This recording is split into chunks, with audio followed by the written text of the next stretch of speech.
नमस्कार दोस्तों, मेरे चैनल में आप सब लोग को हार्दिक स्वागत है। आज की मेरा वीडियो की टॉपिक है, मैंने लिखा है थर्ड पार्टी पेरोल कंपनी। आजकल मतलब मैक्सिमम सिक्योरिटी हो, मेंटेनेंस टीम हो, या कोई कारपेंटर हो, इलेक्ट्रिशियन हो, प्लम्बर हो, वो मालिक हो, और एक क्या बोलते हैं उसको हाउसकीपिंग वाला बंदे हो, कोई भी मतलब क्या है थर्ड पार्टी पेरोल कंपनी के अंदर ही मतलब वो काम मिलता है या काम करता है। तो मैं आज इस वीडियो के जरिए, हमने थंबनेल में आपने देखा होगा, तो मैंने क्या है कि एक मत्सर क्या है कि एक छोटा सा कंपनी थर्ड पार्टी पेरोल के कंपनी के थोड़ा बेसिक आपको जानकारी देंगे।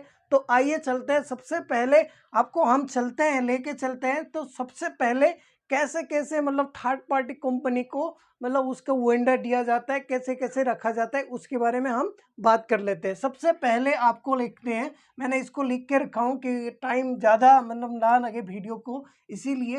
देखो, सबसे पहले क्या होता है, मेन एमएनसी ऑर्गेनाइजेशन। देखो, कोई भी एनएमसी का मतलब होता है मल्टीनेशनल कंपनी, ठीक है। मल्टीनेशनल कॉरपोरेशन भी बोलता है या मल्टीनेशनल कंपनी भी बोलता है। तो कोई भी एक कंपनी, जैसे आप ले बड़ा बड़ा ले लो, टाटा टाटा या डीएलएफ ले लो, डीएलएफ, कोई भी कंपनी क्या है, ये क्या होता है उस सोसाइटी का, उस मतलब बिल्डिंग का, उस होटल का, उस रेसिडेंशियल का क्या है, वो मेन ऑर्गेनाइजेशन है। तो उसको क्या होता है उसमें ये को जब कोई भी बड़ा ऑर्गेनाइजेशन बनाता है, उसको हर चीज मेंटेन रखने के लिए उसको क्या है कि एक मेंटेनेंस डिपार्टमेंट चाहिए होता है, एक उसकी सुरक्षा के लिए सिक्योरिटी डिपार्टमेंट चाहिए होता है, ठीक है। उसको पूरा सिविल का हॉर्टिकल्चर की रखने के लिए उसको माली चाहिए होता है, ठीक है। और क्या होता है, उसको फायर सेफ्टी के सुरक्षा के लिए मैनेज करने के लिए उसको फायर सेफ्टी हो वाला चाहिए होता है। तो वो क्या करता है, दूसरा सेकेंड एनएमसी कंपनी को क्या कर दिया, उसको मेंटेनेंस करने के लिए, सारे चीज का मेंटेनेंस करने के लिए क्या कर दिया, दूसरे वाले कंपनी को दे दिया। अभी दूसरा वाला एनएमसी कंपनी क्या करता है, तो उसने तो देखा है क्या, बहुत सारे उसको भाड़ लूट होता है, एक बिल्डिंग बनाए या कोई भी क्या बोलता है एक फैक्ट्री बनाए, कुछ भी बनाए, क्या होता है बड़े बड़े बिल्डिंग, कमर्शियल हो, रेसिडेंशियल हो, उसमें सारे बहुत सारे मैनेजमेंट की जरूरत पड़ता है। जैसे सुरक्षा के लिए सिक्योरिटी मैनेजमेंट, उसकी इलेक्ट्रिकल से लेके प्लम्बर से लेके वहाँ पे जो भी पेंटर, कारपेंटर, ठीक है, जो भी एक मेंटेनेंस टीम को उसको क्या करता है, प्रोवाइड करता है। तो उसी हिसाब से ये क्या करता है दूसरा एनएमसी कंपनी ने, तो क्या होता है उसने अपने जो भार को मतलब कम करने के लिए वो क्या करता है, दूसरे एक लोकल थर्ड पार्टी क्या होता है पेरोल कंपनी को क्या करता है, ये उसके साथ कांटेक्ट करता है। कांटेक्ट करता है तो क्या होता है कि ये क्या करता है, ये एक दो कांटेक्ट नहीं है, ये बहुत ज़्यादा कांटेक्ट लेता है। जैसे मैं बता रहा हूँ आपको, मैं एग्जांपल दे रहा हूँ। जैसे आपके मेंटेनेंस टीम है, मेंटेनेंस टीम को क्या है, मेंटेनेंस टीम को कोऑपरेट करने के लिए इस सोसाइटी का जितना भी मेंटेनेंस होता है, जैसे इलेक्ट्रिशियन, प्लम्बर, फायर, जो भी मेंटेनेंस, कारपेंटर, ठीक है, पेंटर, जो भी काम इस ऑर्गेनाइजेशन को करने के लिए क्या है, एक मेंटेनेंस लोकल कंपनी को ये रखता है। क्या रखता है, लोकल कंपनी।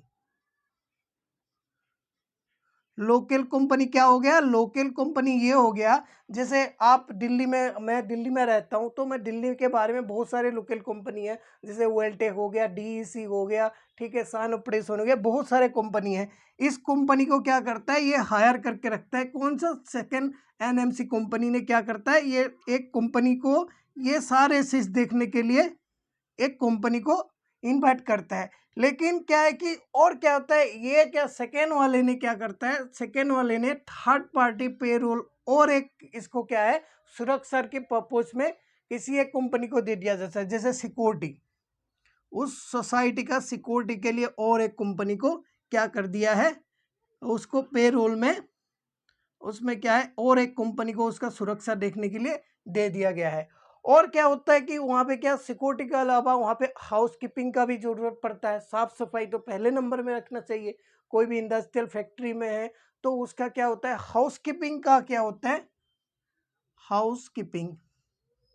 हाउस कीपिंग क्या होता है, हाउस कीपिंग देखभाल करने के लिए किसी एक कंपनी को दे दिया जाता है, और कि उस कंपनी के अंदर क्या होता है कि गार्डनर होता है, उसमें पेड़ पौधे होता है, उसको जो हॉर्टिकल्चर बोलता है उसको क्या करना है, उसको भी मैनेज करने के लिए एक क्या होता है, एक कंपनी को माली, जो माली का काम करता है, एक ये देखभाल करने के लिए क्या एक कंपनी को दे दिया जाता है। यानी जो second second party MNC company ने कितना कंपनी रखता है, एक हो गया मेंटेनेंस कंपनी, दूसरा हो गया सिक्योरिटी कंपनी, तीसरा हो गया एक हाउसकीपिंग के लिए अलग एक कंपनी, और क्या होता है माली या गार्डनर हॉर्टिकल्चर जो देखभाल के लिए और एक कंपनी। यानी लगभग चार चार लगभग वो कंपनी रखते हैं। अभी इसमें क्या होता है कि कोई भी कंपनी बुरा नहीं होता है।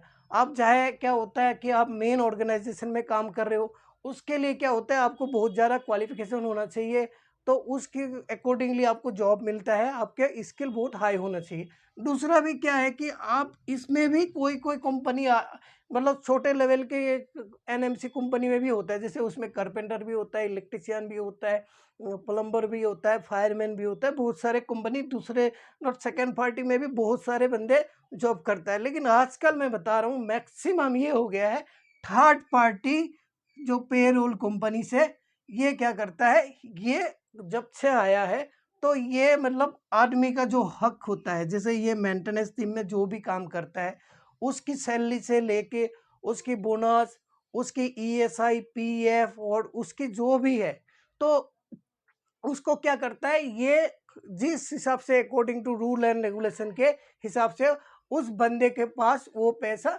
नहीं पड़ता है। सपोज आप कर लो, आप एक सिक्योरिटी गार्ड में ड्यूटी कर रहे हो, तो आपको पूछा जाएगा कोई बंदे ने, या आप एक मेंटेनेंस में इलेक्ट्रिशियन हो, आपको पूछते हैं सर आप कहाँ ड्यूटी कर रहे हो, तो आप बोलते हो नहीं मैं तो क्या बोलते हैं टाटा में ड्यूटी कर रहा हूँ, या टाटा इंडस्ट्रियल में कर रहा हूँ, नहीं मैं डीएलएफ में कर रहा हूँ, नहीं मैं रिलायंस में कर रहा हूँ। लेकिन आप ओरिजिनल तो टाटा में करते हो, लेकिन आपकी जो भी कंपनी ने जो भी पे देता है, जो सैलरी देता है, आपकी जो मतलब पूरे जो भी आपकी सिस्टम होता है वो कौन देखता है, आपकी सैलरी से लेके आपके ईएसआई पीएफ से लेके और थर्ड पार्टी की कोई भी ऑर्गेनाइजेशन एक कंपनी देखता है। तो आप कहने के लिए आप डीएलएफ में कर रहे हो, टाटा का में कर रहे हो, या किसी अच्छे एनएमसी कंपनी में कर रहे हो, लेकिन आप एक लोकल थर्ड पार्टी एक घरेलू कंपनी के अंदर जॉब कर रहे हो, तो ये होता है। तो पहले आप ये समझ लिया, तो अभी मैं आपको नेक्स्ट समझाता हूँ। जैसे कि पता है आपको, आप लोगों ने क्या है कि हर जगह अपने ड्यूटी कर रहे होगा, तो अभी क्या है कि आप दिल्ली की बात कर रहा हूँ, हर जगह की बात कर रहा हूँ, सिर्फ दिल्ली का नहीं मैं हर जगह की बात कर रहा हूँ। तो ये है कि जो थर्ड पार्टी एनएमसी कंपनी होता है वो हमारे को क्या करता है, जो भी मेंटेनेंस टीम हो या सिक्योरिटी हो या हॉर्टिकल्चर माली हो या हाउसकीपिंग हो, वो क्या होता है बिल्कुल अनस्किल, मतलब ज़्यादा पढ़ा लिखे लोग नहीं आता है, उसको इतना समझ नहीं होता है कि हम सैलरी किस किस हिसाब से मिलता है, कैसे बोनस मिलना चाहिए, कैसे मतलब क्या होता है कि ईएसआई पीएफ कितना कटना चाहिए, ठीक है, और आपका क्या होता है एसआरए क्या होता है, सीटीसी क्या होता है, उसके बारे में कुछ पता नहीं होता है। तो इसमें क्या होता है, आप इस मेरा वीडियो के जरिए आपने कुछ ना कुछ सीखा होगा, तो आप आज के क्या होता है आज की जुग इंटरनेट की जुग आपके हाथ में ही सारे कुछ आप जान सकते हो। आप उसके बारे में पूरा डिटेल सर्च करो, आप यूट्यूब में सर्च करो, गूगल में सर्च करो, यार सीटीसी क्या होता है। मैं एक सीटीसी के बारे में आपको समझा देता हूँ, ठीक है, मैंने लिख के रखा है ज़्यादा टाइम ना लगे इसीलिए। सीटीसी क्या होता है, ठीक है, एक सैलरी में आप कोई भी कंपनी में काम कर रहे हो या third party first party second party कोई भी कंपनी में काम कर रहे हो, आपको क्या है बोनस और ग्रेजुएटी दिया जाता है, ठीक है, आपकी किया जाता है ईएफ कटा जाता है, ईपीएफ कटा जाता है, ठीक है, तो आपको क्या है एसआरए दिया जाता है, ठीक है, और अदर अनाउंस दिया जाता है। तो आपको क्या है ये सब के बारे में आप बिल्कुल कहीं पे भी जाके आप बिल्कुल अपने मोबाइल में या यूट्यूब में गूगल में कहीं पे भी जाके उसके बारे में डिटेल सीखो। ये कितना परसेंट हमारी कंपनी ये सारे काट रहा है, कितना परसेंट हमारे पीएफ काट रहा है, पहले कितना काटता था, हमें जो कंपनी का हक मिल रहा है नहीं मिल रहा है, तो उसके बारे में आप पूरा डिटेल उसके बारे में जानकारी करो। तो मैं आपको अभी ज़्यादा इस वीडियो के ज़रिए आपको आप बेसिक समझा रहा हूँ, देखो कोई भी कंपनी में देखो सीटीसी एक सैलरी, आपको पता है कोई भी आप कंपनी में जाओगे तो आपको पहले पूछा दे दिया जाता है आपका सीटीसी कितना है, ठीक है। सीटीसी का मतलब होता है, इसका फुल फॉर्म होता है कॉस्ट टू कंपनी, ठीक है। सीटीसी का मतलब होता है कॉस्ट टू कंपनी। तो इसका मतलब होता है, एक तरफ से आप एग्जांपल ले लो, जैसे कोई भी आप कंपनी में काम कर रहे हो तो उस कंपनी ने आपके ऊपर एक साल में कितना खर्चा किया है, कॉस्ट टू कंपनी, आपके ऊपर आपको क्या क्या सैलरी दिया है। जैसे देखो मैं दिखाता हूँ, इसमें लिखा है ग्रोथ सैलरी, आपकी एक क्या होगा सीटीसी के अंदर एक ग्रोथ सैलरी होगा, ठीक है। ग्रोथ सैलरी समझ लो आपको 16,000 हो गया, एक एग्जांपल ले रहा हूँ। आपका क्या है कि ईपीएफ भी काट रहा है, ईएसआई भी काट रहा है, आपके इसमें 2,000 रुपये ऐड हो गया है, ठीक है। ईएसआई ईपीएफ की काट के आपका 2,000, ठीक है। बोनस और ग्रेजुएटी, आपको क्या है कि बोनस आपको कोई कोई कंपनी में क्या करता है, इसमें क्या होता है बोनस और ग्रेजुएटी में क्या होता है, जो थर्ड पार्टी जो कंपनी होता है, ये जो थर्ड पार्टी कंपनी होता है ये क्या करता है, मैं एक मच्छर को खून पीते हुए दिखाऊं, इसमें क्या करता है बहुत ज़्यादा घपला करता है थर्ड पार्टी। क्या करता है कि आपकी क्या होता है ग्रेजुएटी के लिए क्या होता है, कोई भी एक कंपनी 5 साल में कंटिन्यू उस बंदे ने काम किया उसको साल में ग्रेजुएटी दिया जाता है, हर महीने सैलरी में आपकी ग्रेजुएटी काटा जाता है। तो वो बंदा 4 महीने 5 साल पहले निकल गया तो वो पैसा कंपनी के अंदर रुक जाता है। दूसरा है बोनस, क्या वो बोनस में क्या करता है, हर कोई कंपनी क्या होता है साल में एक बार बोनस दिया जाता है, तो आपकी बोनस कितना परसेंट काटना चाहिए था, तो बोनस क्या होता है, बोनस हर कोई कंपनी 1.33% काटता है। बोनस क्या होता है, एक कंपनी हो गया कोई भी एक एबीसीडी कंपनी है, उसमें क्या होता है कि एबीसी कंपनी ने साल भर में जितना भी उसने प्रॉफिट किया, कंपनी जितना भी ग्रोथ होता है तो उसमें क्या करता है उस ग्रोथ का 1.33% आपको भी, क्योंकि उसको बोनस के तौर पे दिया जाता है, क्योंकि आप भी उस कंपनी के लिए पूरा खून पसीना एक करके काम कर रहे हो, तो आपका भी हक बनता है बोनस का। तो क्या करता है कोई आदमी, कोई कोई कंपनी क्या करता है, थर्ड पार्टी जो भी कंपनी होते हैं ये बोनस को क्या होता है हर महीने दे दिया जाता है, और कोई कोई क्या करता है कि साल में देता है। तो साल में आपको एक महीने में कितना रुपया आपको बोनस कर रहा है, टोटल करके आपको एक साल में आपको कितना होना चाहिए, चलो आपको एक साल में 25,000 बोनस होना चाहिए, हर महीने आपको कितना कट रहा है वो आपको देखना है। उसके बाद आपकी जब साल भर पूरी हो जाते तो आपको पता लग रहा है यार 12,000 ही मेरा बोनस आया है, 15,000 ही मेरा बोनस है, और आपको ओरिजिनल में मिलना कितना चाहिए था 25,000 या, ठीक है। तो इस हिसाब से भी कंपनी बहुत ज़्यादा आदमी को गलत कर रहा है। तो इसके लिए आपको बहुत सारे, इसके लिए आपको जानकारी हासिल होना चाहिए, और आप किसी भी कंपनी का एचआर या आपके जो भी कंपनी रहता है उसके साथ आप बात करके उसका हल भी सॉल्व कर सकते हो। सर मेरा बोनस का इतना कम क्यों आया है, तो आप हर महीने तो मैं इतना रुपया बोनस कटाता हूँ, ठीक है। बोनस का लिमिट क्या होता है मैं बताता हूँ, 1.33% तो ऐसे कहा जाता है, लेकिन कंपनी का ग्रोथ होता है, कोई एक साल में कोई भी कंपनी का जो भी ग्रोथ होता है तो उसमें क्या होता है, उसमें उसको क्या करना पड़ता है, वो 1.33% से लेके 20% तक बोनस कोई कोई कंपनी में दिया जाता है। देखो अभी हमने बता दिया आपको, कहाँ मैं छोड़ के गया था, ग्रोस सैलरी 16,000, ईपीएफ ईएसआई 2,000, और बोनस और जो ग्रेजुएटी होता है ये लगा लो आपको 3,000 रुपया, ठीक है। 5,000 5 की मान 21,000, यानी आपके कितना हो गया, सीटीसी कितना हो गया, एक साल में आपको कितना कंपनी दे रहा है, और एक महीने में कितना दे रहा है, यानी आपको एक महीने में दे रहा है क्या 21,000 रुपया। ग्रोस सैलरी की आपका बेसिक सैलरी जो है वो आ जाएगा। दूसरा क्या होता है एस आर ए, ये आपको सैलरी स्लिप में आप देख सकते हो। एस आर ए का मतलब होता है हाउस रेंट अलाउंस, आपके पास है नहीं है ये भी देख सकते हो, प्लस अदर अलाउंस। क्या होता है कि आपके जैसे जो ग्रोस सैलरी होता है तो आपको क्या है कि ईपीएफ तो आपको मिलता नहीं, ईएसआई आपका सैलरी में से काट देता है, वो आपका क्या होता है सरकार के पास चला जाए, वो बाद में मिलता है लेकिन आपको सैलरी के टाइम नहीं मिलता है। दूसरा क्या है बोनस और ग्रेविटी भी क्या किसी किसी ने बोनस ऐड कर देता है हर महीना, कोई कोई ग्रेजुएटी जो होता है ये भी आपको क्या करता है ये साल भर के देने के लिए देता है। तो ये भी आपका कट जाता है, ये भी कट जाता है, आपको रह जाता है कितना, ग्रोस सैलरी। अभी ग्रोस सैलरी में क्या होता है, आपकी जो बेसिक सैलरी होता है उसके ऊपर डिपेंड करता है आधार क्या होता है, दूसरा क्या होता है, एसआरए। ठीक है, एसआरए का मतलब होता है हाउस रेंट अलाउंस। ये कितना मिल रहा है, जैसे आपका धर लो 15,000 रुपया ये है, ठीक है, सैलरी है आपका, 15,000 रुपये सैलरी है, ठीक है। क्या हो गया, दूसरा कि एसआरए आपके अनाउंस जैसे 2,000 रुपया है, ठीक है।